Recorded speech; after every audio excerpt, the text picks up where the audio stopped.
Hello there, my very good friends. On today's wrestling news, controversial star set for WWE Return. There was a major free agent at last night's WWE Raw. Got the latest on potential WWE roster cuts. And a current WWE champion is out, quote, indefinitely with an injury. My name's Andy Murray, Mr. Murray if you're nasty. I'm Michael Hamflett, Mr. Hamflett never. And this is the news. Papa Roach or Janet Jackson, take your pick down in the comments Take your pick or take my money. Take my possessions. We're going to start by talking about Nia Jax. Yes. Bet you didn't see that one coming. She does this, doesn't she? Yeah, PW Insider coming through with the report stating that Nia's name has been mentioned around WWE as somebody who could potentially be brought back to the company. Mike Johnson reports that there have been rumblings over a potential comeback for Nia over the past few days. Now, this report came out before Raw. He noted, Mr. Johnson did, seeing as we're doing that now, that there was no word on whether or not Nia would be backstage at Raw. So if he's like going as far as talking about potentially being at Raw, this must be pretty close. Yeah. Which is certainly something. Although several sources had heard of Nia's name being brought up as somebody who might return. Now, Nia Jax last appeared for WWE in the Royal Rumble, this year's Women's Royal Rumble. Wonderfully chaotic appearance. She just came in, shouted at everyone, and got eliminated. It was something else. That was her only pro wrestling match since she got released, actually, in November. Yeah, November must have been about that point, 2021.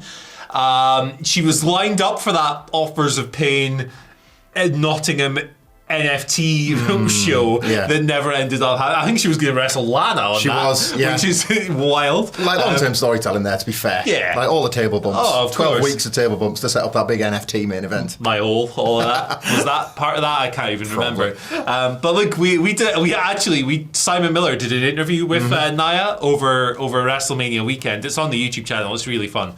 It's called Nia Jax Puts Lip Gloss.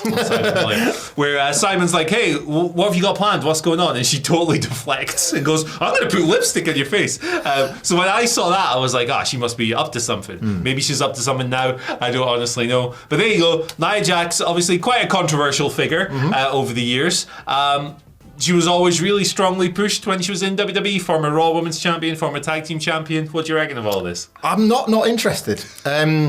Nia Jax as a wrestler is very easily overexposed. Sure. Like, I think it would be reasonable to say that she perhaps never hit her potential as a monster.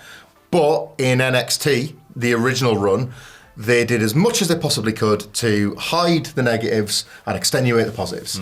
The old idiom, the way you're supposed to book everyone. Pro wrestling, baby. Yeah, and who is the head of creative in WWE now? The same man that was doing that back in NXT back in 2015, 2016. He's not got a magic wand. Like, Nia Jax's flaws will always be Nia Jax's flaws, and there was obviously a less than impressive injury record and things like that. But I think, if you look at someone like Omos, the guy who wasn't on TV for weeks and weeks and weeks and then was suddenly dominant for a while in Slim Jim Battle Royal. Like, Triple H is pretty good with the basics. And I think Nia Jax is somebody that, like, defines pro wrestling basics. You get her basics right, you kind of get the best out of Nia Jax. Part-timer, special attraction, I think there's a place for it. And if we get more moments like My Hole, oh my God, I'm here for it. She shot on the whole division in the Rumble, didn't she? She came out, got in the confidence that she exudes. Did she not swear as I'm well? Pretty sure she did. I'm effing back. She gave no Fs. It was pretty exciting to watch, wasn't it? I'm kind of here, like in 2023, as far as what I enjoy out of pro wrestling, it's mostly chaos, and I feel like she'd bring that factor. In spades, perhaps. Although, let us know down below. What do you think? What do you reckon of Nia Jax potentially coming back to WWE? Are you into it? Are you not into it? If you're not into it, I can understand why, to be fair. Legit, right? Look right now at the top of the division. You've got someone like an Io Sky, Bianca Belair, and Rhea Ripley. They're three great Nia Jax matches. I want to watch all of them. I want to watch all three of them. They're all strange. They're all weird. I want to look at all of them, Yeah. I didn't get the Elite in WWE. I'll take Nia Jax coming back instead. I feel like Nia Jax is a very comparable wrestler to Kenny Omega. That's why I made that, 100%. They're both like topped lists before. Yeah. They both got nice hair. They do. Yeah. Speaking of wrestlers that are comparable to Kenny Omega, but less so on the nice hair, I would guess. Nick Aldis. He's got okay hair. He's got okay Obviously, hair, hasn't the god of judging hair. Indeed. Right here. And better hair than me. Yeah. Nick Aldis, former NWA champion for thousands of days and, ex-Impact and done a lot in just business, was backstage at Monday Night Raw last night. There'd been a lot of discussion for a while about WWE potentially wanting to bring him in, and I think a lot of people were interested in whether or not that would be as a talent. But it was PW Insider that reported last night before the show that he was indeed there, with WWE apparently considering him for a producer role. Yeah. They've currently got the likes of Hurricane Helms and Jason Jordan and certain others in that role. So they're certainly willing to look upon younger wrestlers. Or wrestlers that you would think, obviously Jordan's injured, but the guys that could typically still GU. But Aldis is apparently being considered for that. The man's still in his 30s. I think it was 36 he is currently, or 37. And he was wrestling in Impact just this year. Some fairly high profile losses, obviously, but known as this very dependable good hand, which I know is a bit of a dirty word in a Vince McMahon controlled industry, but it's not anymore. No. Like, it's good to have a head for the industry, and maybe that producer role might be something both sides are happy with. You know what I like about this story is that it is the polar opposite to the Nia Jax one. Yeah. Nia Jax brings the chaos factor. Nick Aldis brings the steady factor. Yes. They're completely different appeals, aren't they? I could see him do... Obviously, we don't know. We're not backstage. But I could see him being a good producer, for sure. He's got a very old school mindset about pro wrestling. You could see that in the way he presented himself throughout his NWA title reign. And obviously, he was really responsible for making that brand... partly responsible, other people were good on it as well, but he put a lot of work in to make that brand so worth investing in when Power was properly popping off, and even before that when he was wrestling Cody All In and stuff like that. He put the suit on and he held the belt that Luke's cradled it, didn't he? Nick Aldis, he's a student of the game. He's sitting there watching Harley race matches when he goes home, right? Him and Triple H have got a lot of shared tastes. He's firing up championship wrestling from Florida, and he's I think he'd be a good influence to have on the style of modern day WWE. I think he'd ground it a little bit. I've got a Bockwinkel spot for you, Chad Gable. Oh, man. One of the all-time great promos, Nick Bockwinkel, the god. Nick Aldis is a really good promo as well. So it's interesting that they're bringing him in as a producer, potentially. Be interesting to see if he lands a full-time gig, but I am sure he will do a good job.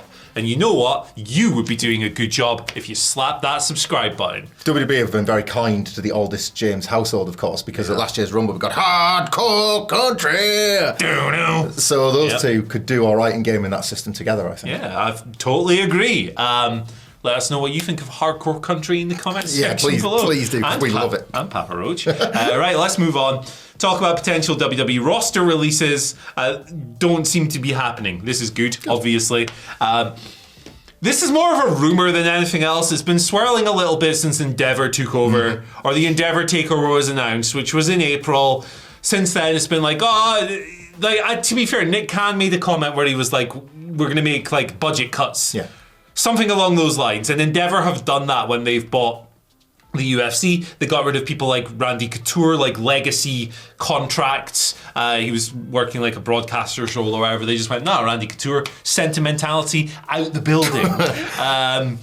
So Khan said about saving millions, didn't he? This is it. Yeah. And it was a big number that he was talking about. So naturally, minds went to that, to potential releases. But Fightful Select are reporting that the rumors came from shoddy sources. Wow.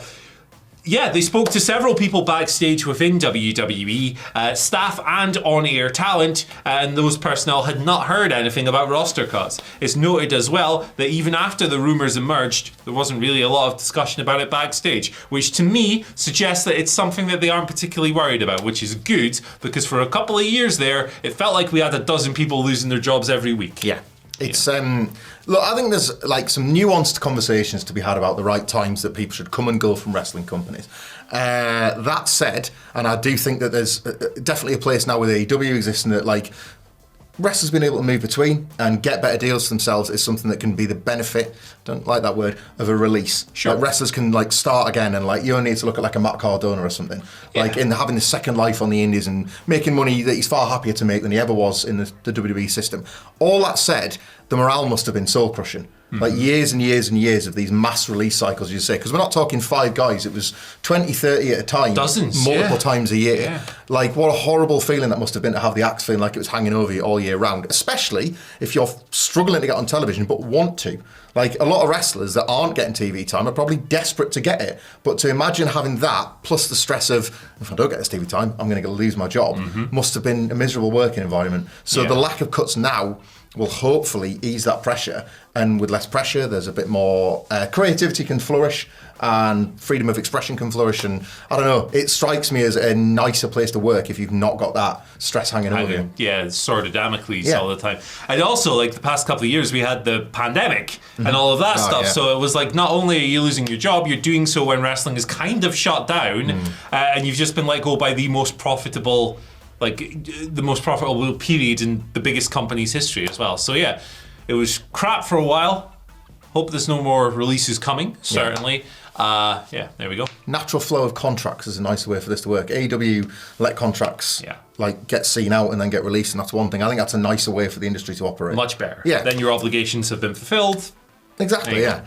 Somebody that is going to be out, thankfully not because they've been released, but less thankfully because they're going to be suffering quite a long time on the shelf with another ACL injury, is Sonya Deville, one half of the current tag team champions with Chelsea Green, making a joke, not unreasonably, that these belts are cursed because she's the latest in a long line of tag champions to pick up an injury.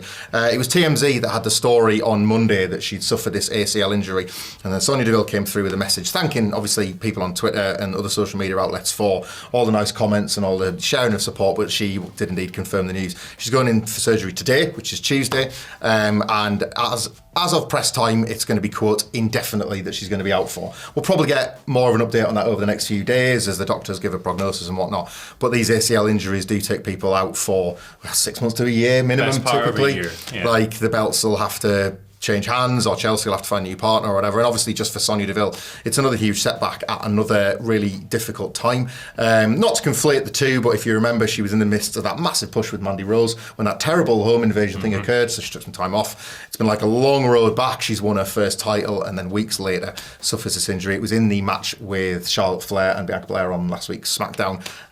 Obviously just an accident, a move gone wrong. A lot of these ACL injuries kicking around in WWE, and especially in the women's division at present, but just really, really gutting news. Everybody loves Sonya Deville, like the real shooter. Sad to see her get it now as much as any time. Yeah, it really stinks because it's just when she's been finding her feet as a kind of wrestler again, after obviously the harrowing real life situation that pulled her away for a while, understandably so. And then, you know, she comes back eventually. She does the on-air authority figure thing, and I think she was really good in that role, like scheming behind Adam Pearce's back and all of that stuff. A dumb role, like the elevated bad material as a skill with a role like that. Exactly. That's part of the craft of existing in WWE. And then, you know, the pivot from Chelsea Green and Carmella, which was a really fun, silly act. Sonya takes Carmella's spot when Carmella, obviously she's pregnant, she's taking time off. Congratulations to her and Corey Graves, of course. And she fills the role really well, and it's a fun act, and it's like, okay, I can rock with this in the women's tag division. Then she suffers a serious injury. It's just a crap situation across the board. It really sucks. All the best for a... What's the best word to use here? As simple a return as possible. Yeah, you can't say speedy recovery. You can't say speedy. You can't rush it, can you? Yeah, it's an ACL, and you can't really say like not painful because I'm sure it's extremely painful. Yeah. But I hope this goes as well as it possibly can. Timing sucks. Everything sucks.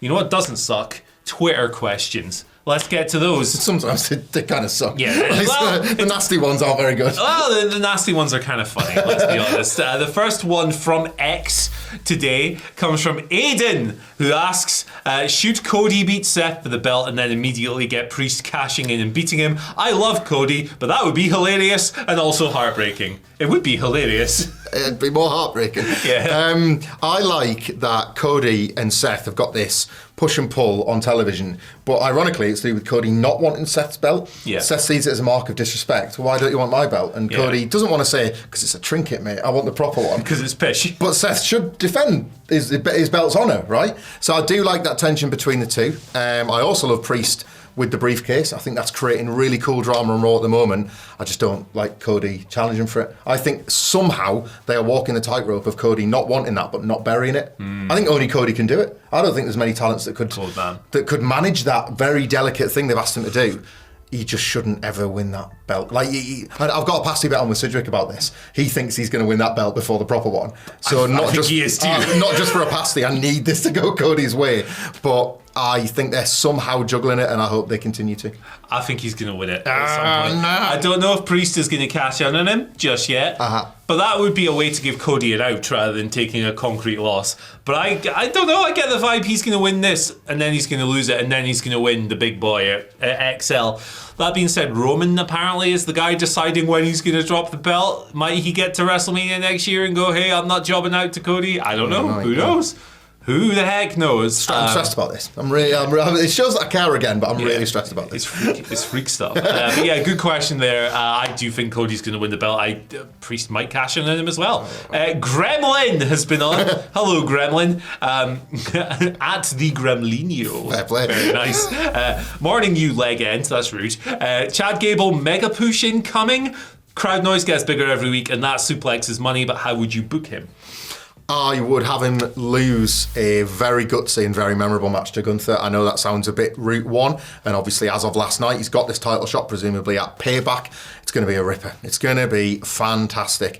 But Gunther is a guy that gets people over when he's beating them. Yeah. Like, Sheamus has never felt more respected by the industry at large following getting his arse kicked at last year's Clash at the Castle. There is something to the Gunther loss that does things for people. And I don't know if Chad Gable is ever going to get beyond where he currently is. But who is better in the last 10 years at elevating all of his partners, all of his feuds, than Chad Gable? There is something to be said in the era where more people win belts than not for being the Mr. Perfect Ted DiBiase, Rick Rude of the 80s. The guys that never win the top title, but years and years and decades later we're still saying they were the GOATs. They were the GOATs. Chad Gable occupying that space is no dishonourable CV, in my opinion. He's in a really good spot at the moment, 100%. And like, this was Shorty G, remember? Exactly. The G was a ruler. I forgot about Shorty G. Jesus. Yeah. Jesus, Fenton. Our final question of the day comes from Marius, who asks, good morning, legends. What do you think about the ex-AEW Championship belt of CM Punk? Do you think they should establish it as a second World Championship for Collision, or only use it for a short period of time? I think they should only use it for a short period of time to build to the MJF match where they unify it and MJF wins. Yeah, I can't disagree. Short Collision title unification match. Why not both? The match with Ricky Starks on last Saturday's Collision felt like a big title match. Starks wanted the belt, so if a wrestler aspires to have a thing, it means something, but let it mean it for a short term. We're here for a good time, not a long time with this belt, I think. And if you guys want to have a good time, check out the video that's currently on your screen right now. Bye.